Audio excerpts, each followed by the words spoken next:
these things. And actually, I don't want to go over these tables in too much detail now. I've got quite a few slides left, but maybe to just kind of highlight the areas. So in this sense, you see that smart cards may be easier in some areas, and embedded systems may be easier in other areas. Embedded systems, we find generally the chips don't have countermeasures, and smart cards almost always do, especially the modern ones. In embedded systems, we have hardware and software implementations a lot. And software implementation tend to leak a lot more information than hardware implementations.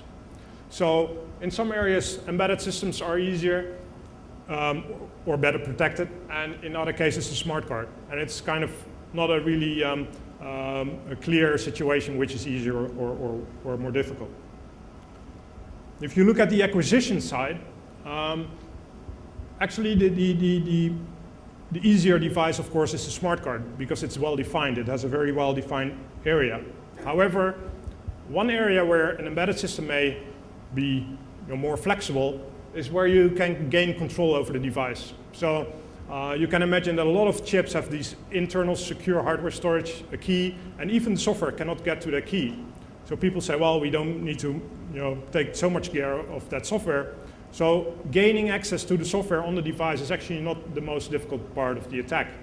But it allows you to configure the device a lot better than a smart card where you will not gain control of the device. And if you do, then probably the game is over anyway.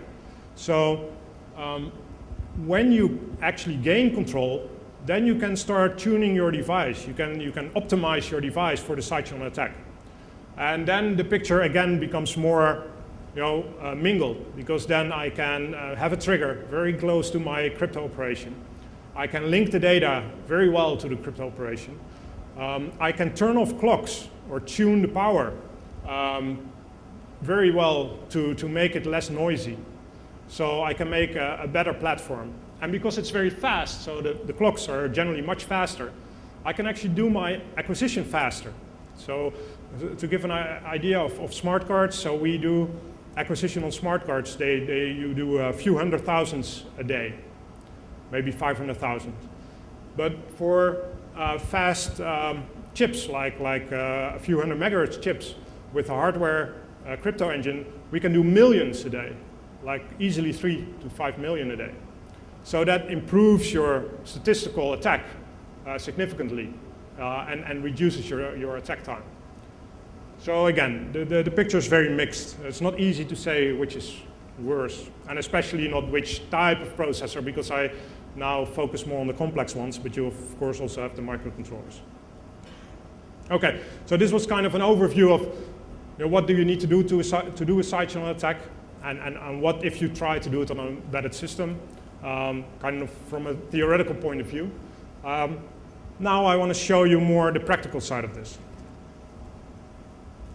And first a note on the way we do testing. So my company is a test lab, so we test for customers. There's quite a big difference for what we aim to do compared to what an attacker needs to do to make a real exploit.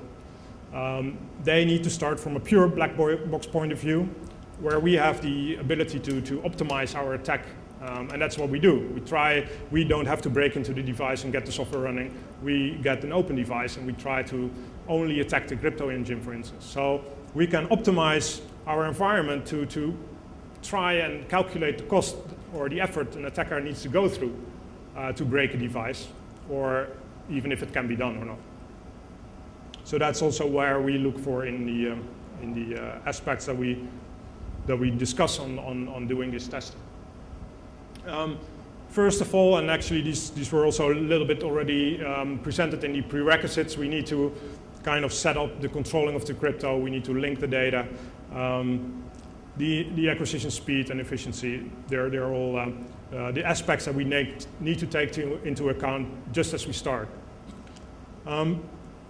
But then we come to the different kind of side channels that you can distinguish. And the first one is timing. And as I showed you with the pin verification, you can use the power and EM signals to actually look at the timing aspects also. If you can distinguish processing in the time, you can use this. What we see with embedded systems compared to smart cards is that we actually have a lot more like access points, like outputs, that we can use to find these timing differences. And a good example is the Xbox, and I'll explain a little bit about how that worked. Another thing is software. You're still running on a chip, and the chip these days a lot of cache, and you get all kinds of dependencies. You have the famous cache timing attacks. And like I said, you can increase the accuracy of the timing attack using EM and power. So what we find is that timing is often a risk, and especially in software implementations, because they have all these dependencies on all kinds of things considering their timing. So they are very sensitive to this. And using power measurements and EM make the embedded devices specifically vulnerable because a lot of things are done in software. So this picture is from a website that deals with hacking the Xbox. And what you see here is actually a small board that's connected to the Xbox, and it will do a full timing attack on the secure boot of the Xbox. And it's being used to be able to load Linux, basically to downgrade the kernel and then load Linux on it. And it's a small FPGA board, and it's connecting to the NAND chip and to a few other peripherals on the device.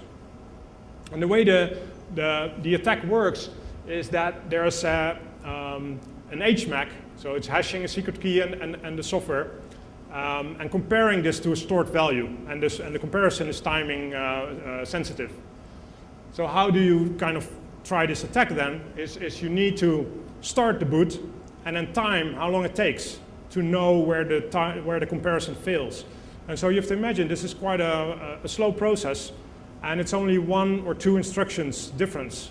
But still, a bit of logic hardware can detect this timing difference and find if a byte was correct or if a byte was wrong. And that's the way it works. Now, how can they observe the timing differences? By using a diagnostic port that was present or is present on the board. It's actually an 8-bit value, and the value means an error code. So it's posting the error code in hardware on the board. And just by timing when this error code occurs, you know how long it took to do the comparison. So this shows you that just having this peripheral on the board allows you, and it's actually very difficult to make a board that doesn't allow you to do this, but it's good to keep in mind that these attacks are very much facilitated by the hardware. And the solution, of course, is just to use a comparison that does not depend on the input. It's always taking the same amount of time.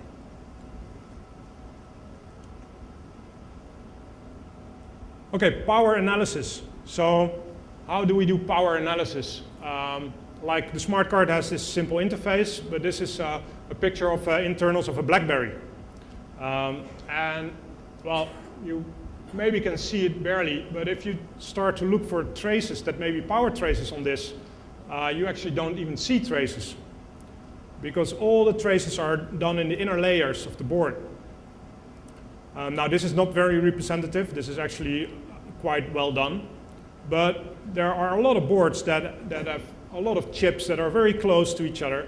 They have multiple power lines. It's not like this is 5 volts or 1.2 volt going in.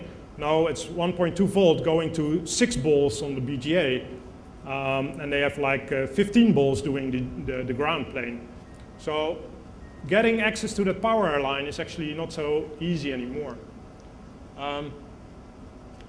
One of the things that you can do in the hardware itself is you can improve the quality by disabling certain power domains. Often a chip these days has a lot of power domains for its peripheral, so you can turn down the USB interface and all kinds of other stuff that doesn't need to do the crypto, and it will make that the power consumptions go down a significant amount. So we've seen, like on set-top box chips, that we could turn down the power from like 1.5 ampere or 1 ampere to only a few hundred milliampere. And that means that if it's still doing the crypto with that low amount of power, that all that other power was not related to the crypto. So if you have like almost an ampere less power, it's an ampere less of noise. So that's why tuning the device in this sense is important. And it's also clear that if you want to protect your device, that protecting the software side and gaining access to this kind of